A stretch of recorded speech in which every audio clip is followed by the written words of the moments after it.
pagpapala, ngayon at magpa sa walang hanggan. Amen.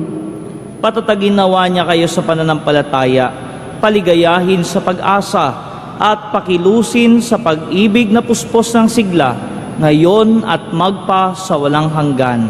Amen. Kayong nagagalak sa pagdating na nagkatawang taong manunubos, ay puspusin nawa niya ng gantimpalang buhay na di matatapos, kapag siya'y dumating na may kadakilaang lubos, magpa sa walang hanggan. Amen. At pagpalain nawa kayo ng makapangyarihang Diyos, Ama at Anak at Espiritu Santo.